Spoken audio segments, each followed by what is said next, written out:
Good evening, friends. Happy Hanukkah. I wish I could fully internalize what I'm saying, fully internalize saying Happy Hanukkah to you guys, but, sorry, there's a light kind of bright above me, which I guess is symbolic, kind of spiritual, but, you guys probably heard there was a shooting tonight at a shul, at a synagogue in Monsey, New York. I'm sorry, not a shooting, apologize, a stabbing. Uh, 15 people got stabbed. 15 Jews got stabbed. It wasn't a white nationalist, a white right-wing person. It was an African American gentleman with a knife. You know, some friends and family tonight, they were saying, oh, this is, all the left-wingers' fault, this whole, Black Lives Matter movement, all this kind of stuff. And I say to them, and they told me, well, all the attacks have been on the East Coast in New York have been happening from, perpetrated by African Americans. And I said, you're right about New York, but this stuff is happening all over the country. One of my friends said, just move to a red state. I'm like, okay, so Pennsylvania is a red state. I mean, in terms of gun laws, it's a red state, so I'll move to a red state, right? Okay. They attacked Reform conservative Jews in Pittsburgh. At this point, they don't really care. Whoever's attacking Jews, it's people all over the political and racial spectrum. In that case, it was a white nationalist, right? The problem I have is that, if you talk to lefties, they're blaming it only on white nationalists. If you talk to some conservative people, not all, they're blaming it all on the left-wing movements. Friends, both of these groups of people, both my friends and family, and both the people that are blaming this on white nationalists, they have one thing in common. They don't they don't know Jewish history, and they don't understand the Torah. A threat to Jews can come from anywhere, and the Torah just proves via the pasuk Esav Sonei Yaakov that it's actually a halacha. Anti-Semitism is a halacha. It's embedded in nature. It's like if people want to say they want to fight anti-Semitism, it's like you might as well go fight gravity. Go fight gravity. Go have a symposium, have an event, have a march, have a speech, have a dinner, and call it we're fighting gravity dinner. These are the people that are, to you guys who are doing anti-Semitism, stopping anti-Semitism. What I can tell you is you guys cannot stop you can't stop a sentiment. If a person has a hatred for you, you can't stop him from hating you. What you could do is, here's what you can do. I'll tell you what you should have symposiums and dinners about. You should have symposiums and dinners of how to kill anti-Semites. If you read the Torah, it says, decimate Amalek. Kill him, physically kill him, wipe him out. Amalek is the anti-Semite, is the person who hates Jews just because we exist, with no other reason. And they may give their reasons, we do, we take over the real estate, we this, we that. Every single one of these people who attacks Jews, mind you, whether it's a white nationalist or African American, or it doesn't matter who it is, right? Muslim, whoever, it could be anybody. They all have their own distinct, unique reasons. Some of those reasons contradict, mind you. But they have their own reasons. They have, they'll tell you anything. The Jews start the wars, real estate, this, that, occupation of it, whatever. Palestine. If you guys go to France, for example, you ask Arabs, why do you attack Jews? It's because of our brothers in Palestine. So what happens? They attack Jews enough that the Jews in France, what do? They pick up and they go to Palestine. So more Jews go to their beloved Palestine. The Arabs' beloved Palestine. Okay, listen, our enemies, you have to understand, they have, and it doesn't matter what the reason is. It just matters that it exists, that it's there and it is. It doesn't matter what the reason. You could be blame. Oh, it's all this fault. Obama fomented this. Black Lives Matter. Oh, it's a white on the other side. The white nationalism. It doesn't matter. As our friend Michael Jackson used to say, it doesn't matter if you're black or white. If they're black or white, in this case. It doesn't matter. All that matters is they're attacking Jews. Whether it's in Pittsburgh, in Poway, in San Diego, in Crown Heights, in Williamsburg, in Monsey, coming to a town near you, okay?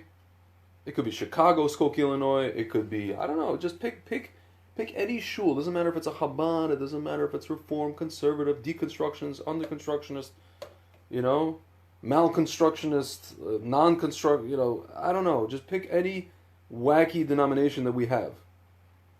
Lubavitch, Satmar, you know, I don't know. Litvak, Schmidt, it doesn't matter. It doesn't matter. All that matters is we're Jews. And at this point, it doesn't even matter if we're halachic Jews. You know, it could be somebody who's like, I don't know, adopted by Jews, somebody who raised as a Jew, somebody who has a Jewish father, non-Jewish mother. It doesn't matter. Amalek wants to wipe us out, every trace of us. That is his job since thousands of years ago.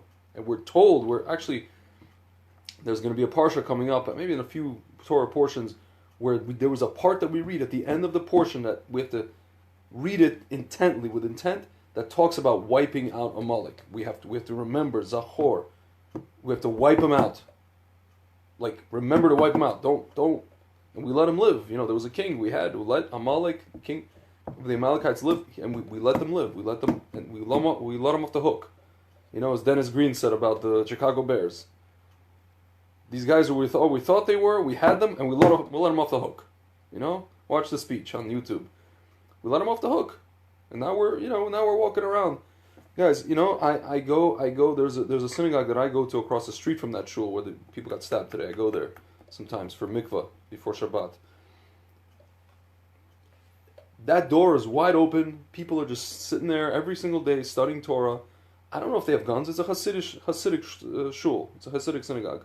I don't know if they have guns. The only guy I see there is the Mexican worker there. Very nice guy, you know. He cleans the shul and everything like that. He's in charge of the shul. It's wide open. There's no lock on that door. There's no combination. Like, hello. Listen, a relative of mine messaged me. She said, "How do we stop these attacks on our people?" I said, "You have one of two choices in this country. You could either arm every single shul. Every single shul can have weapons, right? Just arm every single shul. That's choice number one. Choice number two is, if you're not going to do choice number one, pack your bags and move to Israel." And now you may say, "Well, you're so safe in Israel." I'll tell you something. In Israel, at least you know there's one enemy.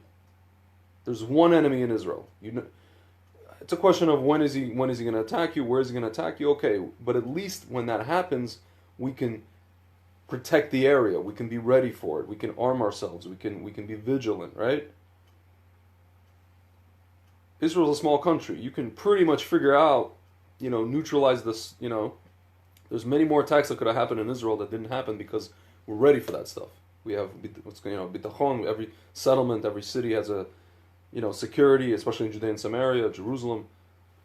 Guys, we live in America. America's a big country, and Jews are very comfortable here. Rabbi Kahana, blessed memory, wrote a book called Uncomfortable Questions for Comfortable Jews. Jews we're very, very comfortable here. We're very, very comfortable. Too comfortable. Okay?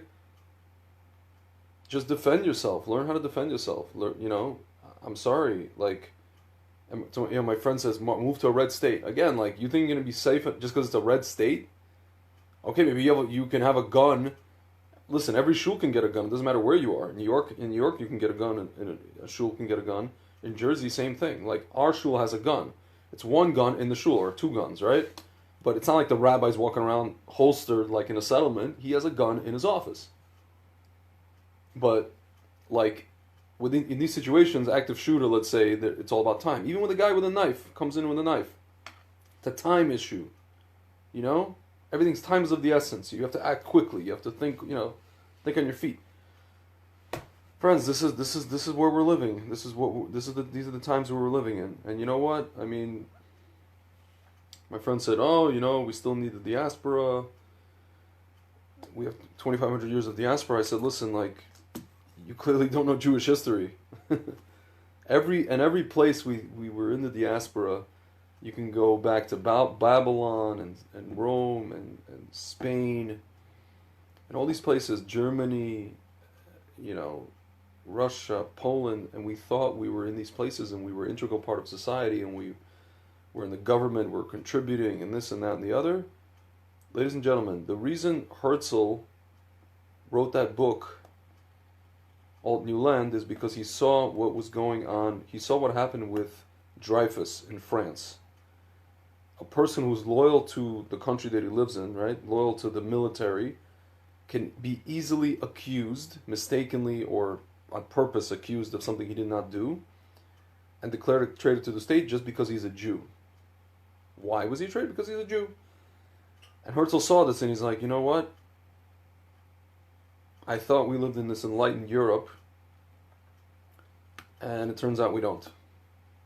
You know, and this is actually the message of Hanukkah, where it's like, what was the battle? The battle was, before we had the military battle, we had the battle of, you know, these people claiming how enlightened they are, and they try to make us live under their, you know, so to speak, ideology. Not by force, just by, you know, kind of merging, convincing us that their ideology is more, you know, they're more enlightened. But we see, ain't nobody enlightened. Go around Europe, the Holocaust happened, you know, was done by really, really enlightened Germans who were into opera and art and all these wonderful things and culture. So enlightened, very enlightened. And, you know, America's enlightened too, but until certain forces take over, again, it doesn't matter what the reasons are. You can go around, oh, the lefties fomented this, right wing fomented this, these guys fomented this, their fault, it's their fault, it's their fault. Just look at the timeline of Jewish history, and friends, you'll have your answers. And understand that this is all from the Torah. This is all a spiritual thing. Again, you can decimate the anti-Semite, the Amalek, but you cannot take the hatred out of Amalek's heart. You cannot re-educate Amalek. He's Amalek. Again, go fight gravity. You can't do it. All right, friends. So, hopefully we'll be speaking, next time we'll be speaking under, I guess, happier occasions. Hopefully we'll find out some good news from Israel. We'll see. And we'll pray for the victims, and, you know, listen, message to the shuls out there, you guys got to arm yourselves. People have to arm. It doesn't matter. It doesn't matter if you're in Crown Heights, Williamsburg, Monsey, Pittsburgh, Skokie, Phoenix, Arizona, Houston, Texas, Miami. We had attacks in Miami a few times. You know, Los Angeles. Yeah, we had a guy. You know, there was a ransacking of a shul in one of the biggest Persian shuls in L.A. He just ransacked Torahs. I mean, thank God nobody was in there. Red state, blue state, purple state, white state. You know, it doesn't really matter. That's it. Just be vigilant, friends. That's it. Shavua Tov, Chodesh Tov, Hanukkah Sameach.